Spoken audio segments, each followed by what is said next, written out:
keeping your round knife, head knife, pattern knife in a razor sharp condition. I'm going to show you how in this video.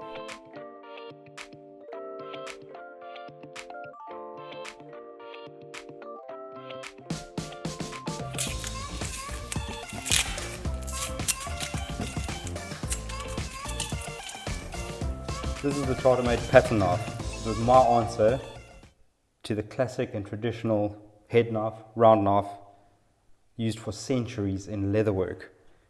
And this knife over here takes me as long to make as one of these knives, my chef's knives. Because grinding this blade, I've got to go really slowly because my fingers and my hands are in a very awkward position and I don't want to lose a knuckle. I like to sharpen this style of knife with a 25-degree angle, 90 degrees, 45 degrees, 22.5 degrees, 25 degrees, just that little bit more. Now what that does is, as an over-exaggerated version, it gives you a nice strong cross-section. This would be under a microscope, guys, but it gives you a nice strong cross-section of the cutting edge. So what that means is, on a knife like this, it's giving a lot of strength behind the edge. So as it pushes down into the leather, you don't get any edge deflection and it'll stay sharp for a very long time. If you're new to the channel, my name is Tarek. I've been a full-time artisan for many years. My work in both leather and knives has gone around the world, and on this channel I'm just sharing the tips and tricks and all those little things that help me along the way, and hopefully they'll help you along the way. Guys, any knife that you get off of our website includes a strop that I've made. Stropping is the best way to maintain your edge, and I like to do it on a consistent basis throughout a project. It's far easier to maintain an edge than it is to resharpen an edge. So stropping is one of those practices that I do throughout a project, and that'll bring an edge back up to hair popping sharpness. So why did I design this knife in the first place? Well, number one, it was designed for my own leatherwork. If you've been following my work for many years, you would have seen the briefcases, travel bags, and all the other sorts of leatherwork that I did. And one of the things I wanted to achieve with this knife is all the benefits that come with a traditional head knife, round knife, but I wanted none of the disadvantages that come with it. So the traditional round knife obviously has that traditional shape. Even for a professional like myself, it makes it very difficult to sharpen because you have to sharpen it on several different types of movements. This knife, sharpening it is a single movement on the curvature of the blade, which I'm going to be showing you how to do as well. Another great thing about this knife is it's not as big and bulky as a traditional round knife head knife, which was traditionally used in saddlery. The type of leatherwork that I did, travel bags, briefcases, handbags, wallets, things and items of those sizes, the maximum sort of thickness of leather I was using is around about 2.5 millimeter to 3 millimeter thick. So no big heavy skirting leathers and stuff like that. Even though this blade does perform on those types of leathers, I designed it to really excel in doing the types of leatherwork that I enjoy doing. Maybe there's a type of leatherwork you're doing. So the blade and the curvature of the blade has several different cuts that it can do. Number one, it can do a straight cut where the curvature of the blade keeps a naturally straight line.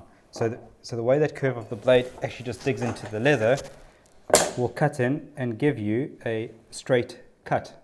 I also wanted to be able to do a pull cut, a push cut,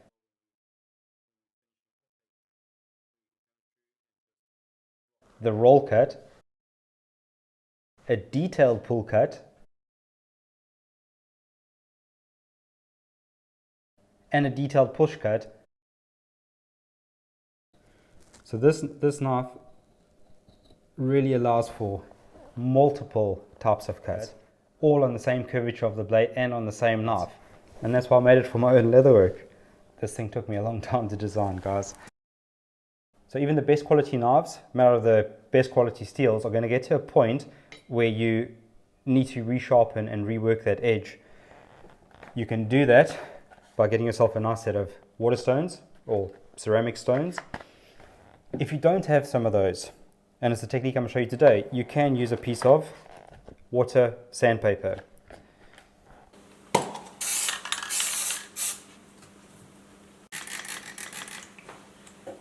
For my personal pattern knife, I work my edge between 20 and 25 degrees depending on the project that I'm working on or the thicknesses of leather that I'm going to be working on.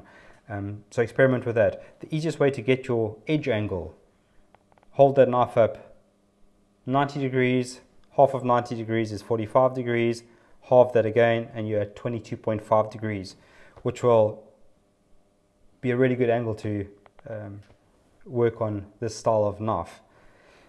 Now another thing that you can do, if you're new to sharpening your own knives, is take a Sharpie and just mark the edge that's already on there. So what happens is then when you mark that edge and you start working it on, your piece of water paper, as you start working on your piece of water paper, well, there we can see I've hit that perfect angle. Guys, obviously remember that this takes lots and lots of practice. I've been doing this for many years. This really does help though, putting that Sharpie on, and it gives you an exact indication of if you're at the correct angle or not.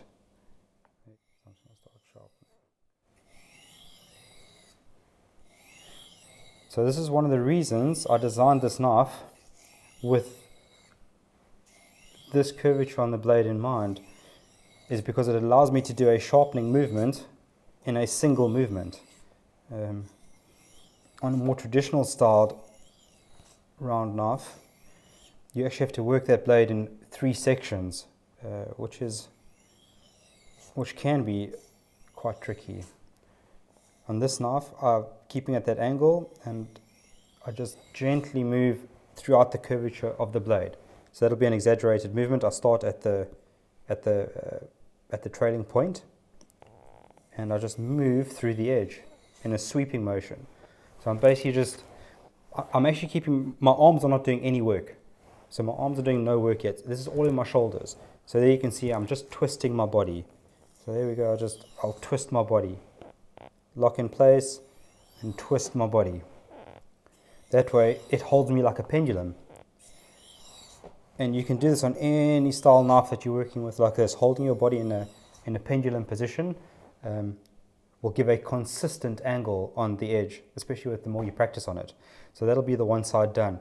Now all you're looking for when you're reworking an edge, now this is very, very fine sandpaper. This is an 800 grit piece of sandpaper, but all sharpening is creating a burr on the opposite side that would have been on the stone or on the paper.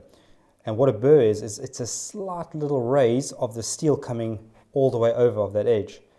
And there I can feel a burr has come in a few places. You won't be able to see this in camera, guys, it's so fine, but I can feel I've got burr there, a little spot there that I'm missing.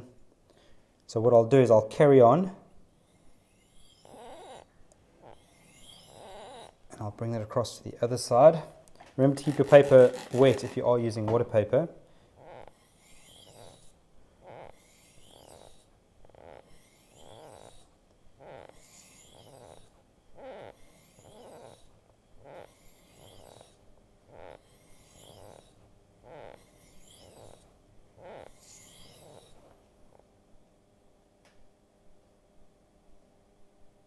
And there I can feel the burr has come all the way across that piece of steel.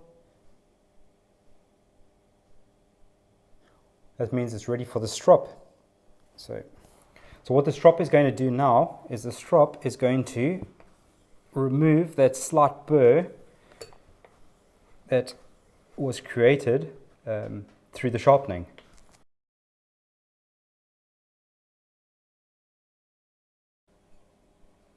That knife is back up to razor sharp. Always enjoy getting a knife to a razor sharp condition.